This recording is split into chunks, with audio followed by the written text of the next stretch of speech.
Bueno, estimados estudiantes, bienvenidos a la clase número 2 de este curso de epilepsia. El tema a tratar hoy es diagnósticos diferenciales. ¿Y qué es lo que vamos a ver? Vamos a ver enfermedades que son muy parecidas en sus manifestaciones clínicas a las crisis epilépticas, pero realmente no lo es. Traje estas cuatro porque son las más frecuentes y además porque su comportamiento, como es súbito, va a ser muy parecido al inicio a las crisis epilépticas, la pseudocrisis, el síncope, el ACV y la isquemia cerebral transitoria. Vamos entonces a hablar primero de la pseudocrisis. En la primera clase ya les había mencionado algo sobre la pseudocrisis, qué eran y cómo eran sus manifestaciones. Aquí vamos a ver mucho más a fondo y vamos a ver cuáles son las diferencias que existen entre las crisis epilépticas y las pseudocrisis epilépticas. Entonces, cuando se vaya a interrogar al paciente, lo que tienen que hacer es una valoración céfalo-caudal de la cabeza hacia los pies y averiguar también sobre la temporalidad, cómo va pasando. Esas son las dos claves importantes. Entonces, ¿qué es lo primero que uno va a preguntar? Los ojos, ¿cómo estaban los ojos? Si estaban abiertos o cerrados. Usualmente en las crisis epilépticas los ojos van a estar abiertos. Usualmente más del 90% de las personas que tienen una crisis van a tener los ojos abiertos. En la pseudocrisis lo usual es que estén cerrados y que aparte hagan fuerza al cerrarlos y que hagan gestos en la cara. Gestos como de dolor, de angustia, de irritabilidad, ¿sí? Que se dan movimientos. Con los ojos cerrados se pueden ver también movimientos de los ojos como lo hacen. Entonces eso a mí me ayuda a muchas pistas. Como no estoy presenciándola, por lo menos puedo preguntar cómo estaban los ojos, si abiertos o cerrados. Luego viene la mordedura de la lengua. En las crisis epilépticas la mordedura va a ser a los lados de la lengua, derecha o izquierda, o si no, en la mucosa oral a nivel de los carrillos también se encuentran esas mordeduras. En la pseudocrisis, si no hay mordedura de lengua, esta mordedura de la lengua puede ser central en la punta de la lengua. El movimiento de la cadera. Las crisis epilépticas no tienen un movimiento de la cadera, va a estar quieta sobre el piso. ¿Por qué? Porque la representación cortical del homúnculo cerebral de la cadera es muy pequeño, por lo tanto no va a encontrar grandes movimientos de la cadera. En la pseudocrisis sí, si hay movimientos de la cadera, puede saltar, vence la gravedad. Y además, otro como el cuarto punto que viene es la postura fetal, o sea, aparte de que se mueve la cadera, vence la gravedad, empieza a tener movimientos del tronco, puede voltear su cuerpo y ponerse en una posición de decúbito lateral como si fuera un feto. Entonces esa posición fetal es frecuente encontrarla en las pseudocrisis y en las crisis epilépticas generalmente mantienen el decúbito supino. Y otro es que aparte de la mordedura de la lengua y la postura fetal también voy a encontrar otro tipo de traumas, por ejemplo en la cabeza o en los brazos porque se golpean muy fuerte producto de los movimientos y de la caída que tiene. Eso también me ayuda. La duración. La duración en las crisis epilépticas, lo usual es que sea menor de 2 minutos. La gran mayoría de las crisis epilépticas tienen este tiempo. No superan los 2 minutos, ni siquiera los 3 minutos alcanzan a llegar. En la pseudocrisis, el tiempo va a ser mucho más de 2 minutos e inclusive puede durar hasta más de 5 minutos, 10 minutos, teniendo movimientos, posturas, cambios conductuales. Los va a tener durante muchos minutos. La ocurrencia de las crisis en las crisis epilépticas va a ser en vigilia o en sueño. En la pseudocrisis es muy raro que las presente durante el sueño, o sea, que lo haga despertar, a eso hago referencia. Que la persona se despierte en la madrugada a tener una crisis, eso no pasa en la pseudocrisis, eso es más de las crisis epilépticas. El horario. Todas las crisis epilépticas, la gran mayoría, especialmente las de origen genético, tienen una hora determinada para sus crisis, ¿sí?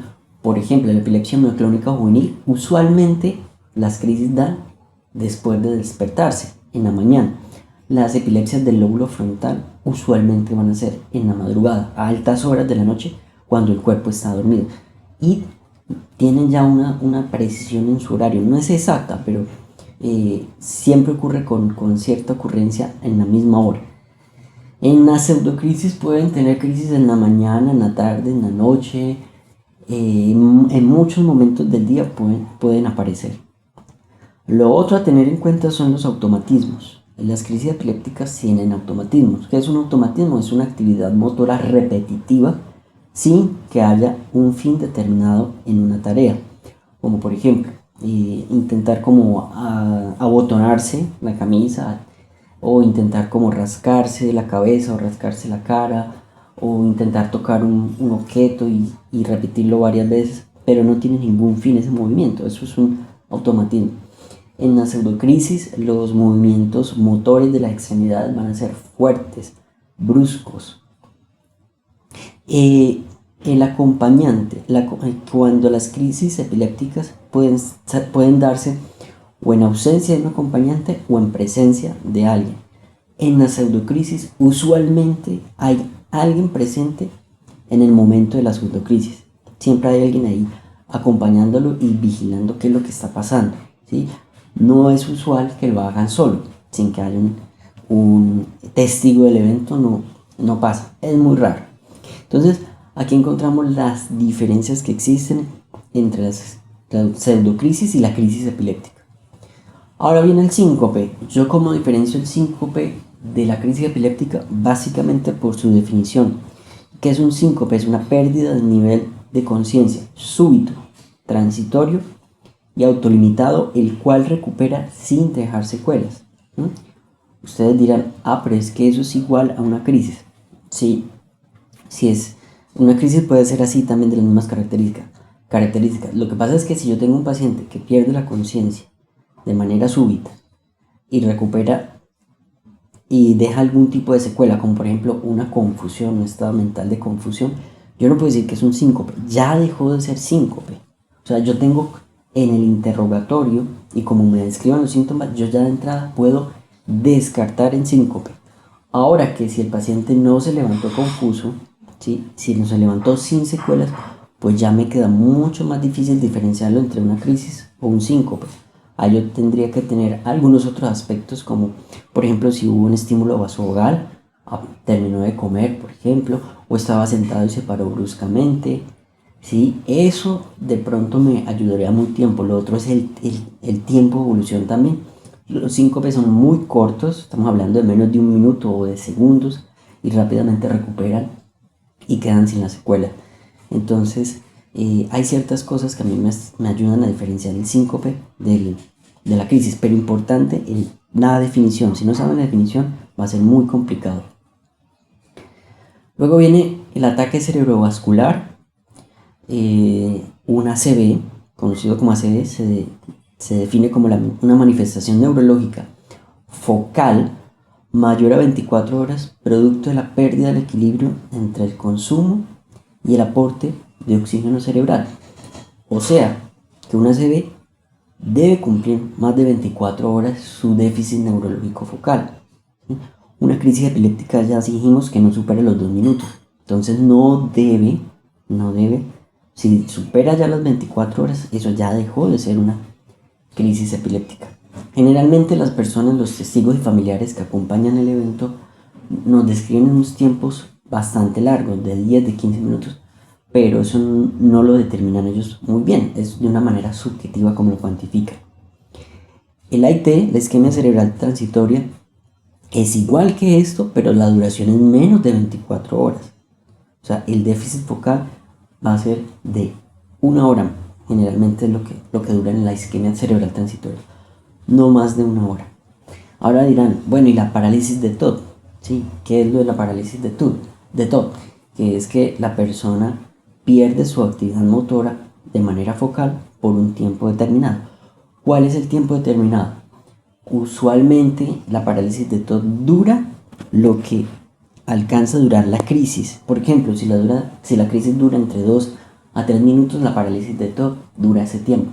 Lo que pasa es que no la vemos, como no presenciamos el momento de la crisis, es muy difícil que la vayamos a ver.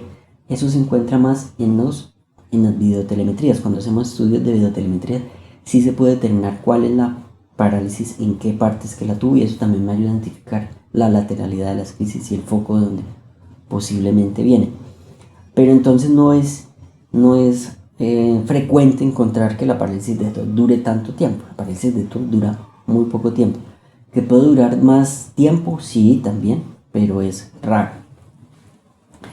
Y luego viene el estado epiléptico no convulsivo. El estado epiléptico, dijimos en la primera clase, si no lo han visto, por favor vayan a la primera clase para que no se vayan a perder todas las clases. Dijimos que un estado epiléptico es cuando una crisis epiléptica dura más de 5 minutos, ¿sí? Entonces, un estado epiléptico no convulsivo, porque también vimos que era convulsión, en este caso no hay convulsión, entonces debe tener el evento que dure más de 5 minutos. ¿Y en quién sospecho yo un estado epiléptico no convulsivo? Entonces, primero, en la persona que tenga una alteración del nivel de conciencia. Puede ser desde una somnolencia, un estupor, coma. O que tenga una alteración del estado mental de base, que su estado mental está normal y de pronto empieza con confusión o desorientación. O que su estado mental de base ya es confusión y desorientación. Por ejemplo, una persona con Alzheimer, su estado mental es de desorientación y de pronto empieza a tener rápidamente a perder el habla, por ejemplo. Se ha alterado ya su estado mental de base. O alteración del comportamiento, que se pongan, por ejemplo, con hipersexualidad, con hiperoralidad. También eso me ayuda a sospechar un estado epiléptico no convulsivo. O alteraciones del afecto, que se pongan tristes, depresivos o que se pongan irritables. Que haya una alteración de la percepción sensorial, por ejemplo, que tengan alucinaciones visuales, ¿sí? O auditivas, eso también.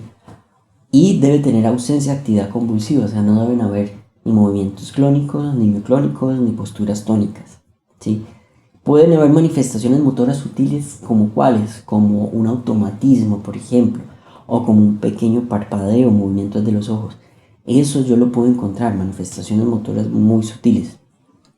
Pero ustedes dirán, es que todo esto que acaban de mencionar se pueden encontrar en enfermedades neurodegenerativas como el Alzheimer, se puede encontrar en patologías psiquiátricas, sí, también.